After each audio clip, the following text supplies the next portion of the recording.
Gita for students कार्यक्रम में आज हम लोग अध्याय 3 का तीसरे श्लोक को पढ़ेंगे। श्री भगवान उवाच लोकेस्मिन् दुविधा निष्ठा पुरा प्रोक्ता मया नघ ज्ञान योगेन संख्यानां कर्म योगेन योगिनां। अर्थात श्री भगवान ने कहा, हे निष्पाप अर्जुन, मैं पहले ही बता चुका हूँ कि आत्म साक्षात्कार का प्रयत्न करने वाले दो प्रकार के पुरुष होते हैं। कुछ इसे ज्ञान योग द्वारा समझने का प्रयत्न करते हैं तो कुछ भक्तिमय सेवा के द्वारा। यहाँ पे भगवान श्री कृष्ण बता रहे हैं अर्जुन से कि अगर आत्मदर्शन करना है, आत्म साक्षात करना है तो उसका दो तरीका है। एक तो ज्ञान मार्ग से हो सकता है, इसमें खुद को संयम करके ज्ञान प्राप्त करें और उसके द्वारा आत्म साक्षात्कार किया जा सकता है। और दूसरा जो तरीका है वह है कर्म करना, यानी कि बिना फल का इच्छा किए हुए, अपने लिए नहीं, समाज के लिए, देश के लिए, सभी के लिए जो कर्म करते हैं वो एक ऐसा कर्म होता है जिसमें कोई पाप नहीं होता है। तो इसके द्वारा भी हम आत्म साक्षात्कार कर सकते हैं। यह श्लोक विद्यार्थियों के लिए कैसे लाभप्रद होगा आने जैसा बताएंगे। श्री भगवान ने आज अर्जुन को, श्री भगवान मतलब कृष्ण भगवान अर्जुन को कह रहे हैं, हे निष्पाप अर्जुन,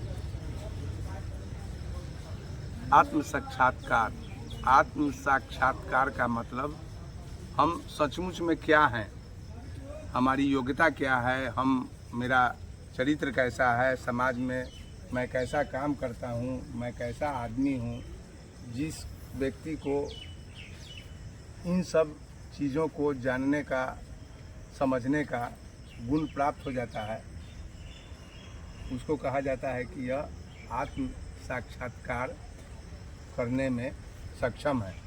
आप शांत भाव से अपने मन से पूछिए, आत्मा से पूछिए, आत्मा से पूछिए। आत्मा आपका सबसे परम दोस्त है कि मैं हर क्षेत्र में मैं कैसा हूँ, लोग मेरे विषय में कैसा कहते हैं, मैं गलत तो नहीं करता हूँ। अगर जो ईमानदारी से आत्मा से पूछिएगा, अगर जो मन को उस पर हावी नहीं होने दीजिएगा, तो आत्मा आपको सारी बातों को सही सही बता देगी कि आप क्या हैं। तो भगवान श्री कृष्ण अर्जुन को कह रहे हैं कि आत्म साक्षात का प्रयत्न करने वाले दो तरह के पुरुष होते हैं। दो तरह के पुरुष कैसे होते हैं भाई? एक ज्ञान योग मतलब विद्या अर्जन करते हैं, एक ज्ञान योग करते हैं और ज्ञान योग के द्वारा वो अपने अंदर के साक्षात्कार को करने में सक्षम हो जाते हैं। बौद्धिक ज्ञान, हर तरह का ज्ञान, उनका मानसिक जो है सो कि आकार बड़ा हो जाता है। आकार का मतलब भौगोलिक आकार से नहीं, उनका सोचने का शक्ति, उनका समझने का शक्ति, वो सब जो है सो कि बड़ा हो जाता है। वैसे ज्ञान योग जो है सो कि जिनका अच्छा हो जाएगा, जो पढ़े लिखेंगे, वो अपना साक्षात्कार खुद कर सकते हैं। अगर एक और रास्ता है आत्म साक्षात्कार करने का कि आप अपने आप को सीधे भगवान के हवाले कर दीजिए कि हे भगवान, आप ही हमको रास्ता बताइए, आप ही हमको सिखाइए। अगर जो आप ईश्वर को समर्पित कर देंगे अपने आप को कि अब आप हैं वही हैं, आप जो हैं वही हैं। माता पिता को आप समर्पित किए रहते हैं कि आपके बिना मैं खा भी नहीं सकता हूँ, आपके बिना मेरा वस्त्र भी नहीं मिल सकता है हमको, आपके बिना मेरा पुस्तक भी नहीं खरीदा जा सकता है, आप ही सब कुछ है, आप ही मेरे पालन आ रहे हैं। तो आप देखते हैं ऐसा मन में भाव अपने माता पिता के प्रति बच्चे रखते हैं तो उनके माता पिता बिना कहे उनके लिए सारा काम करते हैं ना। सभी लोग, अभी सभी लोग को आपको भरोसा है कि भाई कोई कुछ करे चाहे नहीं करे, हम माता पिता हमारा जरूर कुछ करेंगे। आप उनको समर्पित कर चुके हैं कि आपसे बड़ा कोई नहीं। तो उस तरीका से भी आत्म साक्षात्कार करने का मौका मिलता है। अब यह श्लोक विद्यार्थियों के लिए कैसे उपयोगी होगा, लाभदायक होगा, इसके लिए सीधे यह समझना है कि हमारी तैयारी कैसी है, मैं कैसा विद्यार्थी हूँ, मैं कंपटीशन में जाऊँगा तो मैं सफल हो पाऊँगा कि नहीं, मैं जिस प्रतियोगिता की तैयारी कर रहा हूँ उसमें भाग लेने लायक योग्यता हम में आ गई है कि नहीं। इन सब बातों का साक्षात्कार कैसे होगा?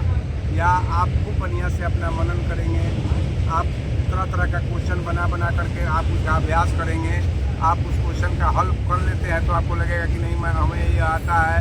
एक तो ये रास्ता है, और दूसरा कि आप गुरु के प्रति अपने आप को समर्पित कर दीजिए। गुरु आपको कभी गलत बात नहीं बताएंगे, आप गुरु के प्रति अपने को समर्पित कर दीजिएगा तो गुरु हमेशा आपको, वैसे बच्चों के प्रति गुरु का भाव बहुत अच्छा रहता है जो विद्यार्थी अपने गुरु के प्रति अपने को समर्पित किए रहते हैं, गुरु का आदर करते हैं, गुरु का चरण छूते हैं, उनका जो है सो कि जो हमेशा उनके प्रति भगवान का भाव रखते हैं कि ये भगवान है मेरे लिए, वैसे विद्यार्थी को गुरु जी ही बहुत कल्याण कर देते हैं। बहुत सी बातों को गुरु जी विशेष अवसर निकाल करके उनका अपने निजी समय से भी समय निकाल करके वो अपने शिष्य का कल्याण करते हैं।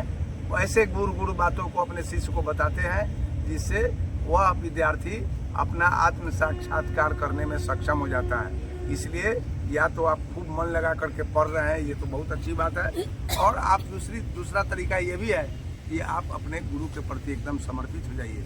गुरु का कभी अनादर नहीं करिए, गुरु का कभी भूल से भी पीछे में भी। बहुत लोग जो है सो कि स्कूल में जाते हैं बच्चे, बहुत उनको समझ में नहीं आता है, गुरु जी आगे गए तो पीछे गुरु जी का मिमिक्री कर रहे हैं, गुरु जी के विषय में बुराई कर रहे हैं। वैसे विद्यार्थी को सावधान हो जाना चाहिए। आप गुरु का नहीं, आप अपने भविष्य का बुराई कर रहे हैं, वो आपके भविष्य निर्माता है। गुरु का जरूर आदर करिए। फिर कल मिलते हैं अगले श्लोक के साथ। जय श्री कृष्ण।